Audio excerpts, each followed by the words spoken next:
Znanstvena monografija Pesmi in igre Daneta Zajca, podnaslovljena z refleksije razprave Spomini, združuje več namenov v eni knjigi. Najprej so v njej zbrane razprave o poeziji in dramskih igrah Daneta Zajca avtorjev, ki so skoraj vsi pesnika še poznali. To pomeni, da so vsa besedila na nek način tudi deloma biografska oziroma avtobiografska, kar daje prvo pomembno noto tej publikaciji. Avtorji refleksij so pesnik Milan Dekleva, Prešernov nagrajenec Aleš Berger in tudi direktor ZRC SAZU Oto Lutar. Znanstveni prispevki se še posebej osredotočajo na posebne značilnosti poetike Daneta Zajca, kar je v recepciji njegovega opusa bistveno. Bralec bo lahko potem takem bral tako o simboliki živalskih elementov, v katerih je pisala literarna teoretičarka Jelka Kernevštrajn, kot tudi o znameniti pesmi Askala, o kateri je pisal literarni zgodovinar Igor Grdina, potem pa tudi o mistično-duhovni razsežnosti posameznih pesmi, kot jih je opazil srbski pesnik Branko Kukić. Poleg tega pa je v knjigi ponujena tudi podrobnejša analiza Zajčevih poetičnih iger, Otrok reke, Grmač, Medeje in pionirja v slovenski eksperimentalni drami Potohodca, v katerih so pisali dramaturg Tomaž Toporišič, literarni zgodovinar Denis Poniš ter klasična filologa Ignacija Fridel Jarc in Matej Hriberšek. Omenjenim prispevkom so dodani spomini na Daneta Zajca, ki so jih prispevali posamezniki ne le iz pesnikovih sočasnih intelektualnih krogov, ampak tudi iz tedanje najmlajše literarne generacije.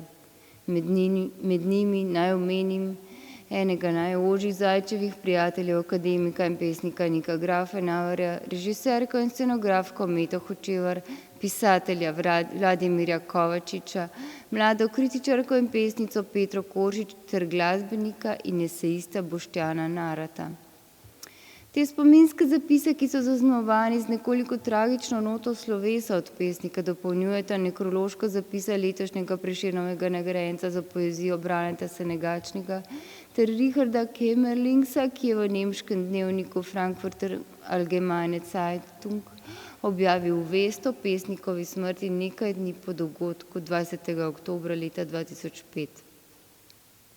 Ustrezen, častitljiv, spoštljiv, čeprav žalen ton nadaljujejo ponatisi treh manj znanih proznih zapisov Daneta Zajca.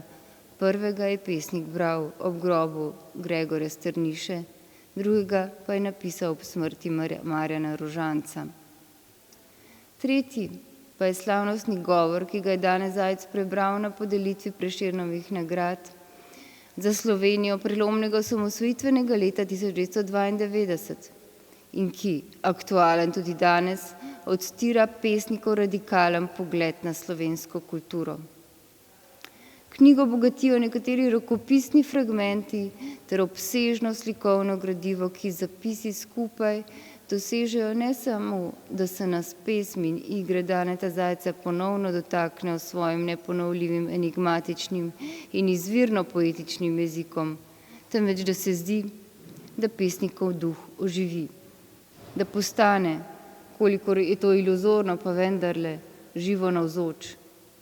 In to je tisti namen knjige, s katero sama kot urednica nadaljujem osnovno namero svojega znanstvenega ukvarjanja s pesnikom, da je bil Daneta Zajc počaščen kot pesnik. Čeprav govoreči smrti, ki jo je tako edinstveno opesnjeval v nevideni belini svoje poezije, a nikdar do konca tam, temveč priklicevan v resničnost kot človek in ustvarjalec nepozabljen, kakor da živeč v vmesnem, novem prostoru med nami in nesmrtnostjo. Hvala.